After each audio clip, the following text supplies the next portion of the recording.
In a firehouse in Livermore, California, a single light bulb has been burning almost continuously since 1901.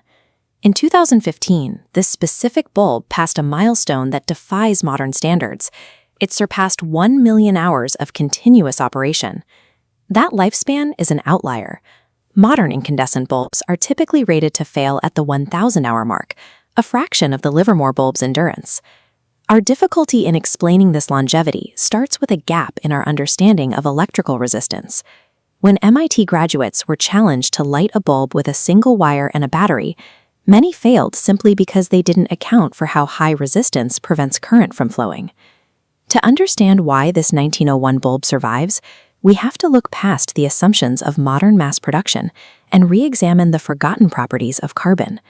Modern bulbs rely on mass-produced tungsten microwires.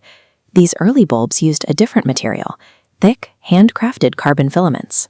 The most likely moment for any bulb to fail is the abrupt surge of electrical current that occurs the instant the switch is flipped. Tungsten is a metal, meaning its electrical resistance increases as it gets hotter. When the wire is cold, its resistance is at its lowest, allowing a flood of electricity to hit the filament with a sharp thermal shock. Carbon operates with a negative temperature coefficient.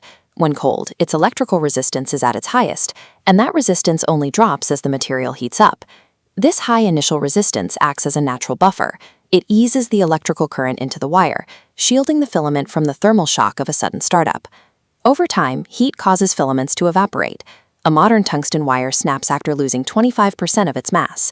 The thick carbon matrix of the Shelby bulbs evaporates much more slowly, retaining its physical integrity for decades.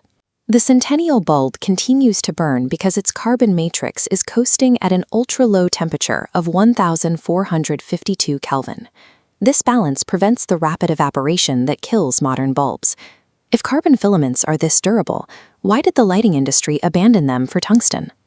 In 1925, the world's lighting titans, including Osram, Philips, and General Electric, gathered in Geneva to form the Phoebus cartel. Their primary action was the standardization of global light bulb lifespans to a maximum of 1,000 hours. To enforce this, the cartel tested their members' products and levied financial fines against any manufacturer whose bulbs lasted too long. This introduced the strategy of planned obsolescence. By limiting the lifespan of a bulb, the cartel secured a business model built on repeat consumer purchases. Corporate strategies successfully overrode engineering durability, phasing out the carbon bulb to secure a future of recurring sales. This chart illustrates the trade-off the industry faced. Hotter tungsten filaments produced a significantly brighter, whiter light than carbon, but longevity cost efficiency. At its current temperature, the Centennial bulb produces only 0.17 lumens, a dim orange glow trading brightness for endurance. Modern LED technology eventually bypassed this trade-off. It provides high brightness and high efficiency without relying on a burning filament at all. LEDs succeed by removing the destructive physical process that limits the life of incandescent lighting. The Centennial bulb exists today as a physical anomaly frozen in time. Its survival is an example of the Lindy effect, where the age of a technology predicts its future persistence. These over-engineered, handcrafted tools from the early industrial era achieved a permanence that mass production rarely permits. This contrasts sharply with a modern market, where household electronics often come with pre-calculated expiration dates. The Centennial bulb remains lit, a reminder of a brief window in engineering, a time before corporate economics decided technology should be designed to fail.